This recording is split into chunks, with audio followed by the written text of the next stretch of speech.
നമസ്കാരം. നമസ്കാരം. ഇപ്പോൾ നമ്മൾ നോക്കിക്കഴിഞ്ഞാൽ ഇറാൻ അമേരിക്ക യുദ്ധം ഒരു പരിധി വരെ അത് സമാപ്തിയിലെത്തിയിരിക്കുന്നു. രണ്ടുപേരും ഡിജിറ്റൽ സിഗ്നേച്ചർ കരാറിൽ ഒപ്പിട്ട് കഴിഞ്ഞു.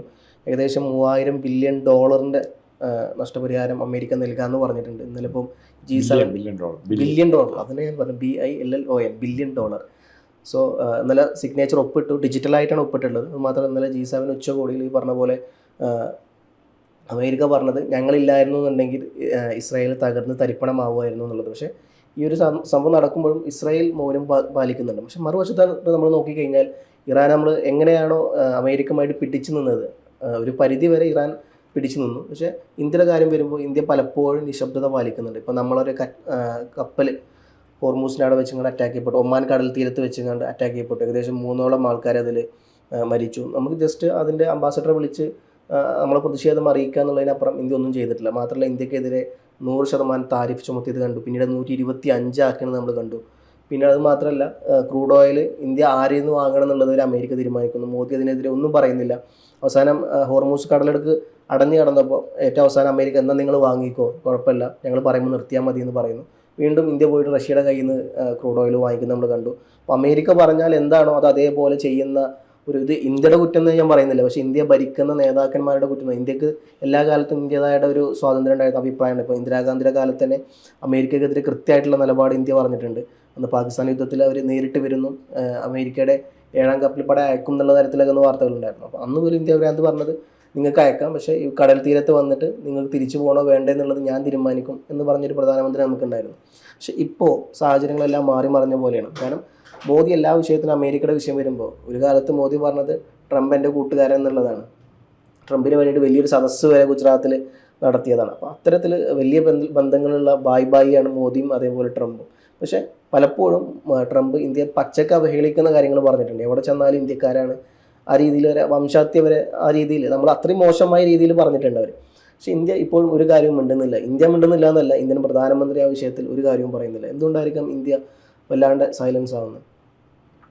നമുക്ക് 3 കഥകളല്ല, 3 സംഭവങ്ങളെടുക്കാം. വൻകിട രാജ്യങ്ങൾ ഉൾപ്പെട്ട 3 സംഭവങ്ങൾ. ഇന്ന് നമ്മൾ ഇന്ത്യയുടെ കാര്യം താങ്കൾ പറഞ്ഞു കഴിഞ്ഞു. ഒരുമാതിരി പ്രശ്നങ്ങൾ പറഞ്ഞു, ഇന്ത്യ അമേരിക്ക ബന്ധത്തെക്കുറിച്ച്, അമേരിക്ക ഇസ്രായേൽ ബന്ധത്തെക്കുറിച്ച് നമുക്ക് സംസാരിക്കേണ്ട ആവശ്യമില്ല, അത് ഇപ്പോഴും സോളിഡായിട്ട് പോകുന്നു. അമേരിക്ക ഇറാൻ ബന്ധത്തെക്കുറിച്ച് ചർച്ച ചെയ്യണം. അതുപോലെ തന്നെ വേറൊരു വലിയ രാജ്യമായ റഷ്യയും ഉക്രൈനും തമ്മിലുള്ള സംഘർഷം നടക്കുന്നുണ്ട്.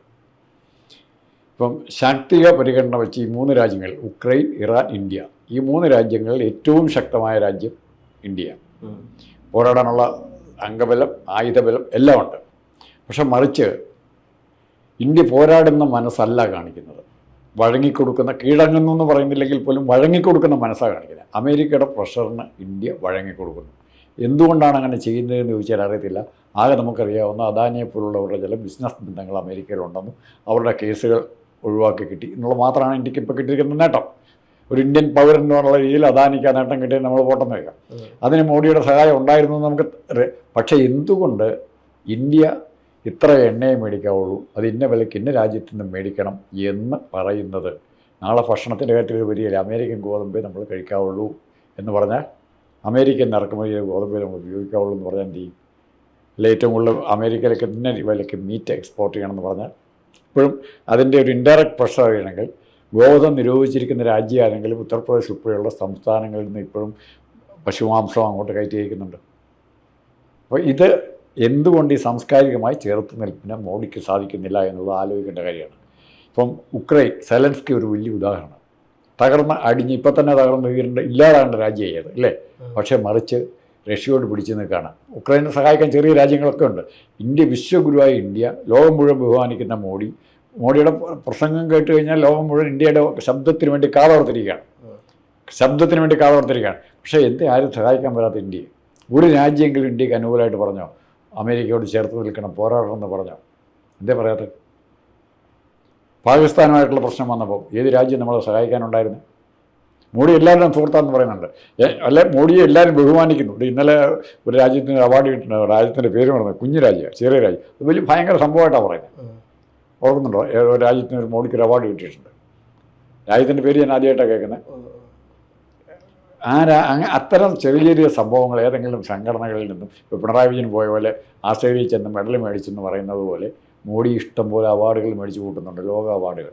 പക്ഷെ അതുകൊണ്ട് ഇന്ത്യക്ക് എന്ത് പ്രയോജനം? ഇന്ത്യയുടെ അഭിമാനത്തിന് എന്ത് പ്രയോജനം? ഇന്ത്യയുടെ മറ്റേ ട്രംപ് ഇട്ട് ചവിട്ടി മെതിക്കുകയാണ് മോഡിയെ പുറത്തു നിർത്തിക്കൊണ്ട്. വേണമെങ്കിൽ അവഹേളിക്കലിൻ്റെ അങ്ങേയറ്റാണ്. പാകിസ്ഥാൻ്റെ പ്രധാനമന്ത്രിയല്ല, സൈന്യാധിപനെ അകത്ത് വിളിച്ച് സംസാരിക്കുക.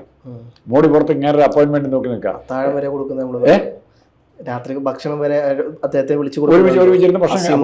അപ്പോൾ എങ്ങനെ മോഡിക്ക് എങ്ങനെ ഇത്തരം കാര്യങ്ങളെ ന്യായീകരിക്കാൻ പറ്റും? പക്ഷെ മറിച്ച് ഇന്ത്യയുടെ മുമ്പിൽ അമേരിക്കയായിട്ട് ബാർഗെയിൻ ചെയ്യാനുള്ള എന്തൊക്കെ ഉണ്ട് എന്ന് ചോദിച്ചാൽ ഇന്ത്യയുടെ ഒത്തിരി ആയുധങ്ങളുണ്ട്. പക്ഷെ അത് ഉപയോഗിക്കാനുള്ള വിൽ പവർ ആർക്ക് വേണം? നമ്മുടെ ഭരണാധികാരികൾക്ക് വേണം. എങ്ങനെയാണ് ഈ അമേരിക്കയുടെ പ്രശ്നം എങ്ങനെ നമ്മൾ ചെറുക്കും? 100 മാർഗമുണ്ട്. 100 മാർഗം.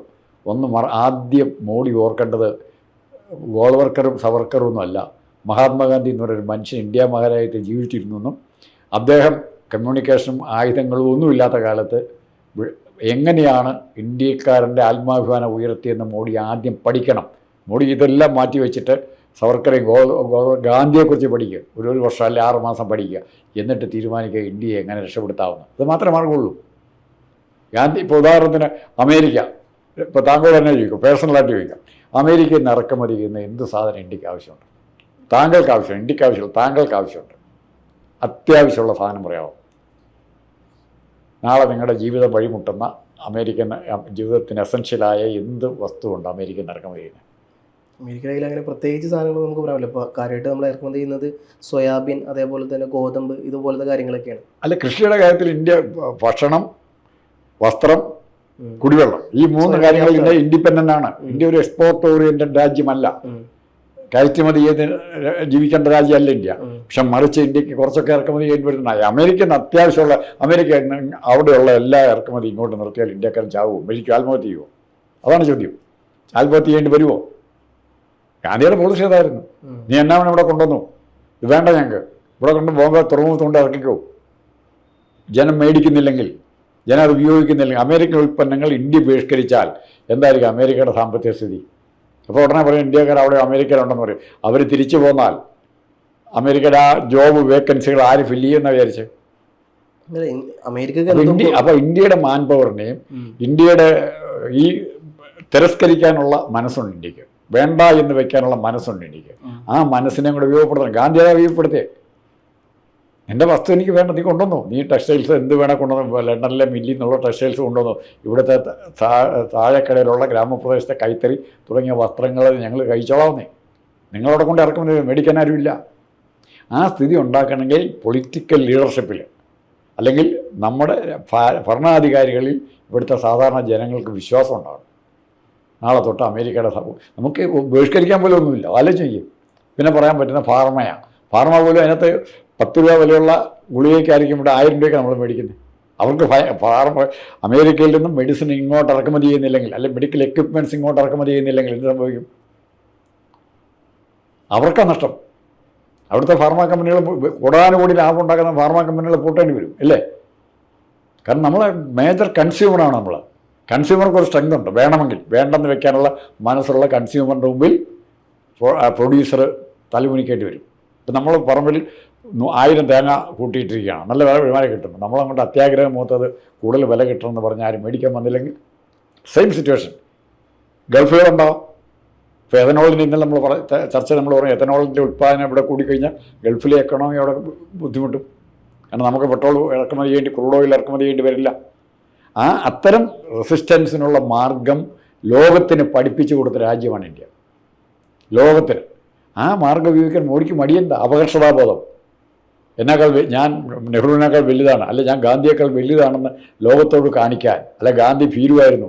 ഇത് കുറേ ആയുധമോ തോക്കോ ഉണ്ടാക്കി വെച്ചുകൊണ്ട് യുദ്ധം ജയിക്കാൻ പറ്റില്ല. ജപ്പാൻ ജയിക്കാൻ പറ്റിയോ? ഒന്നും വേണ്ട. ഇവിടെ തന്നെ ഓർത്ത് ഇസ്രായേൽ ഒരു ചെറിയ രാജ്യമാണ്. ഇസ്രായേൽ ചെറിയ രാജ്യമാണ്. എത്ര രാജ്യങ്ങൾ ഇസ്രായേലിനേക്കാൾ 10 ഇരട്ടി ശക്തിയുള്ള രാജ്യങ്ങൾ സംഘടിതമായിട്ട് എത്രയോ വട്ടം ഇസ്രായേലിനെ ആക്രമിച്ചു. ഇസ്രായേൽ ഇപ്പോഴോട്ടില്ലേ, രാജ്യമായിട്ടില്ലേ? എങ്ങനെയാണ് നിലനിൽക്കുന്നത്? അമേരിക്ക സഹായിച്ചില്ല നമുക്ക് പറയാം. അപ്പോൾ അമേരിക്ക സഹായിക്കുമ്പോൾ നമുക്ക് ജയിക്കത്തില്ലേ? ഇവിടെ അമേരിക്ക തോൽപ്പിക്കുക. അമേരിക്കയുടെ കരുത്ത് എന്ന് പറഞ്ഞാൽ സമ്പത്തിൻ്റെ ആയുധത്തിൻ്റെയും കരുത്താണ്. ഇത് രണ്ടും വേണ്ടെന്ന് നമ്മൾ വെച്ചാൽ നമുക്ക് വേണ്ട. ഇപ്പം തന്നെ അമേരിക്കയിൽ നിന്ന് ഒത്തിരി ഈ ആയുധം റാഫേൽ അങ്ങനെയുള്ള വിമാനങ്ങൾ, സുഖോയി വിമാനങ്ങൾ റഷ്യയിൽ നിന്ന്, റാഫേൽ ഫ്രാൻസിൽ നിന്നൊക്കെ നമ്മൾ ഇറക്കുമതി ചെയ്യുന്നുണ്ട്. പക്ഷേ അത് കുറച്ചുകൂടെ മാറ്റി സോളിഡായിട്ട് ചിന്തിക്കണം. പിന്നെ നമ്മുടെ ആയിരക്കണക്കിന് ആൾക്കാർ അമേരിക്കയിൽ ചെന്നിട്ടുണ്ട്. അവർ തിരിച്ചുവിടാൻ അവർക്ക് താല്പര്യമുണ്ട്, വിട്ടോട്ട്. IT രംഗത്ത് നമ്മൾ തന്നെയുള്ളത്. അല്ല, നമ്മളെ സ്വന്തം പൗരന്മാരെ അവിടുന്ന് ഇങ്ങോട്ട് വിട്ടത് കാലും കൈയും ചെങ്ങലൊക്കെ ഇട്ടിട്ടാണ് ഈ പറഞ്ഞ പോലെ അന്ന് ഫ്ലൈറ്റിൽ ഇങ്ങോട്ട് വിട്ടത്. അല്ല, അന്ന് അമേരിക്കയായിട്ടുള്ള നയതന്ത്രബന്ധം വിച്ഛേദിക്കണമായിരുന്നു. മറ്റൊരു രാജ്യത്ത് അങ്ങനെ ചെയ്തിട്ടില്ല. അല്ല, ഇന്ത്യ ഏറ്റവും വലിയ സുഹൃത്താണെന്ന് പറയും. മോഡി എൻ്റെ ഏറ്റവും അടുത്ത സുഹൃത്താന്ന് പറയാം. മോഡി സുഹൃത്താണ്, പക്ഷേ ഇന്ത്യ സുഹൃത്തല്ല. ഇന്ത്യക്കാരൻ സുഹൃത്തല്ല. മോഡി സുഹൃത്താണെങ്കിൽ മോഡിക്ക് എൻ്റെ ബെനിഫിറ്റ് കിട്ടും. ഇന്ത്യക്ക് എന്ത് കിട്ടാൻ? ഇങ്ങനെ സുഹൃത്ത് മോഡി ട്രംപുമായിട്ട് കെട്ടിപ്പിടിച്ചൊന്നും ഇന്ത്യ മഹാരാജ്യത്തിന് എന്ത് കിട്ടി? ഇന്ത്യയിൽ ജനങ്ങൾക്ക് എന്ത് കിട്ടി? ആ വസ്തുത ജനങ്ങളെ ബോധ്യപ്പെടുത്താൻ ഇവിടുത്തെ മറ്റ് രാഷ്ട്രീയ കക്ഷികൾ തയ്യാറാകണം, കോൺഗ്രസ് ഉൾപ്പെടെ. അപ്പോൾ ഒരു രാജ്യത്തോടും വിധേയത്വം വേണ്ടെന്നേ. സ്വയം പര്യാപ്തം എന്നാണ് പറയുന്നത്. ഇപ്പോഴും മോഡിയും പറയുന്നുണ്ട്, സ്വയം പര്യാപ്തത പറയുന്നുണ്ട്. പക്ഷേ ഇവിടെ അമേരിക്കയിൽ നിന്ന് കൊണ്ടുവരുന്ന സാധനം ഓട്ടോമൊബൈൽ, ബെൻസ് കാറും BMW കാറും ഓഡി കാറും ഇവിടെ ഇറക്കുമതി ചെയ്യുന്നതാണ് നമുക്ക് വേണം, ആവശ്യമുണ്ടോ? അതില്ലെങ്കിലും കുഴപ്പമൊന്നുമില്ല, നമ്മൾ ഒത്തിരി പതുക്കെ പോകുന്നുള്ളൂ. നമ്മൾ ചിലപ്പോൾ മൊത്തം ഇങ്ങ് പോന്നു കഴിഞ്ഞാൽ, അല്ലെ ഇന്ത്യക്കെതിരായിട്ട് നാസയിലെ ശാസ്ത്രജ്ഞന്മാരുടെ ഇന്ത്യക്കാരുണ്ട്, ടെക്നോളജി ഉണ്ട്, ടെക്നീഷ്യൻസ് ഉണ്ട്. ഇവരെല്ലാം കൂടെ ഒറ്റയടിക്ക് പറഞ്ഞു വിട്ടാൽ അമേരിക്കയുടെ സ്ഥിതി എന്തായിരിക്കും? അങ്ങനെ അങ്ങോട്ട് ആലോചിക്കുക. അപ്പം ഒന്നും വേണ്ട, അവിടുത്തെ നേഴ്സുമാരെല്ലാം കൂടെ ഇങ്ങോട്ട് വന്ന് അമേരിക്കയുടെ സ്ഥിതി എന്തായിരിക്കും? ആശുപത്രി കിടക്ക പറ്റില്ല, അല്ലേ? അപ്പോൾ അത്തരം ശക്തി ഉപയോഗിക്കാൻ ഇന്ത്യക്ക് പറ്റണമെങ്കിൽ അതിന് വിൽ പവറുള്ള പൊളിറ്റിക്കൽ ലീഡർഷിപ്പ് വേണം. അമേരിക്ക എന്നുള്ള ഇറക്കുമതി വേണം, ഞങ്ങൾക്ക് ആവശ്യമില്ല എന്നൊരൊറ്റ നിലപാടെടുത്താൽ ട്രംപ് താഴെ വരും. ട്രംപ് താഴെ വരും എന്നുള്ളതല്ല, ലോകത്തിലെ ഏറ്റവും സ്ട്രോങ് പബ്ലിക് ഒപ്പീനിയൻ പ്രകടിപ്പിക്കുന്ന രാജ്യം അമേരിക്ക. ഇന്ത്യയുമായി ഒരു ഇതിന് പോയി കഴിഞ്ഞാൽ, അങ്ങനെ ഒരു പ്രശ്നം ഉണ്ടായിക്കഴിഞ്ഞാൽ അമേരിക്കൻ ജനങ്ങൾ ആർക്കെതിരാകുമെന്നറിയാവും. ഇപ്പോൾ തന്നെ ഇറാനെതിരായിട്ടുള്ള യുദ്ധം നടത്തണം തന്നെ കോൺഗ്രസ് ആവശ്യപ്പെട്ടു. ഇന്ത്യയെപ്പോലെ ലോകത്തിലെ മറ്റൊരു ജനാധിപത്യ രാജ്യമായ ഉപദ്രവിക്കാൻ തയ്യാറായാൽ, നമ്മളെ ഉപദ്രവിക്കാൻ തയ്യാറായാൽ ഉറപ്പായിട്ടും അമേരിക്കൻ ജനത, അവിടെയുള്ള ലോക്കൽ ജനത, ഇവിടുന്ന് ചെന്നവരല്ല, ജനത പോലും ട്രംപിന് എതിരാവും. ട്രംപല്ല, ആ ഭരണകൂടത്തിനെതിരാവും. ആ ഒരു റിസ്ക് എടുക്കാൻ ട്രംപ് തയ്യാറാകില്ല. പക്ഷേ ഇവിടെ നമ്മൾ കാലുറച്ച് നിൽക്കണം. ഇറാൻ നിന്നില്ലേ? നെഗോഷിയേഷൻ എത്രയോ ഇന്ന് ഒപ്പുവയ്ക്കും, നാളെ ഒപ്പുവയ്ക്കും. ഇതുവരെ ഫൈനലായിട്ട് പുറത്ത് വന്നിട്ടില്ല, കരാർ പുറത്ത് വന്നിട്ടില്ല. അമേരിക്കൻ കോൺഗ്രസ്സിൽ വരുമെന്നാണ് പറയുന്നത്, വന്നില്ലെങ്കിൽ. പക്ഷേ അതുപോലെ ചെറുത്ത് നിൽക്കാനുള്ള മനസ്സ് നമുക്കുണ്ടാകണം. ആ മനസ്സുണ്ട്, കൊടുത്തതാണ് ഇറാന് മനസ്സ് കൊടുത്ത് ഇറാൻ്റെ ജനങ്ങളാണ്. ജനങ്ങൾക്ക് ആ മനസ്സ് കൊടുത്ത് അവിടുത്തെ ഭരണകൂടം, ആ സിസ്റ്റമാണ്. അതേപോലൊരു സിസ്റ്റം ഇവിടെ ഉണ്ടാക്കിയെടുക്കാൻ മോഡിക്ക് സാധിച്ചില്ലെങ്കിൽ ശ്രീരാമനൊന്നും രക്ഷിക്കാൻ പറ്റില്ല. ശ്രീരാമൻ്റെ ധൈര്യം മോഡിക്കില്ല. രാമൻ്റെ അനുഗ്രഹം മേടിച്ച് പഠിക്കുക എന്നുള്ളതാണ്. രാമൻ്റെ നല്ല പ്രവൃത്തികൾ ചെയ്യാനുള്ള ധൈര്യമില്ല. അമ്പലം പണിയുന്നതല്ല മാത്രമല്ല നല്ല പ്രവൃത്തി. ആ അമ്പലത്തിന് രാമക്ഷേത്രത്തിന് ഒരു 100 മെഡിക്കൽ കോളേജ് പണിയാൻ പറ്റിയിരുന്നെങ്കിൽ, അതായത് അത് ആശുപത്രികളെ, നല്ല ആശുപത്രികളെ ക്ഷേത്രങ്ങളൊക്കെ മാറ്റാൻ പറ്റണം. ആ രീതിയിലല്ല ഇവർ ചിന്തിക്കുന്നത്. ഇവർ 16-ാം നൂറ്റാണ്ടിലേക്ക് പോകുന്ന കാര്യത്തെക്കുറിച്ചാണ് ചിന്തിക്കുന്നത്. ഹിന്ദു മതത്തെ 16-ാം നൂറ്റാണ്ടിലേക്ക് എങ്ങനെ കൊണ്ടുപോകാം എന്നുള്ളതിനെക്കുറിച്ച് ഗവേഷണം നടത്തി അത് നമ്മൾ പ്രാക്ടീസ് ചെയ്യണം, നമ്മളോട് പറയുകയാണ്. ഇത് ഇവിടെ സംഭവിക്കാൻ പോകുന്ന ഏറ്റവും വലിയ തകരാറ് മോഡിക്ക് ജന പിന്തുണയാണ്. ഇന്ത്യയിലെ ജനങ്ങളുടെ ഏറ്റവും കൂടുതൽ പിന്തുണയുള്ള നേതാവായിരുന്നു. ഒറ്റ വാക്ക് ചോദിച്ചാൽ മോഡി എന്ന് തന്നെ പറയും. ഇപ്പം നിലവിൽ ആ ജനപിന്തുണയെ രാഷ്ട്രത്തിൻ്റെ ശക്തിയാക്കി മാറ്റാൻ മോഡി തയ്യാറാകുക. അതിന് തയ്യാറാകാൻ പറ്റുന്നില്ലെങ്കിൽ അവിടെ ഹിന്ദി വേണോ, മലയാളം വേണോ, അല്ലെങ്കിൽ DMK ഭരിക്കണോ, ബംഗാളി മമത വേണോ, ഞങ്ങളുടെ ആൾ വേണോ എന്ന് തീരുമാനിക്കുന്നതിലല്ല രാഷ്ട്രത്തിൻ്റെ ശക്തി ബിൽഡപ്പ് ചെയ്യുന്നത്. ഇത്തരം നിർണായക നിമിഷങ്ങളിൽ രാജ്യത്തിൻ്റെ ആത്മാഭിമാനം ചോദ്യം ചെയ്യപ്പെടുമ്പോൾ, രാജ്യത്തിൻ്റെ സമ്പദ്ഘടന തകർക്കാൻ ശ്രമിക്കുമ്പോൾ അവിടെയാണ് ശക്തി കാണിക്കേണ്ടത്. ആ ശക്തി കാണിക്കുന്നില്ലെങ്കിൽ നമ്മുടെ കാര്യം അതോ വരും.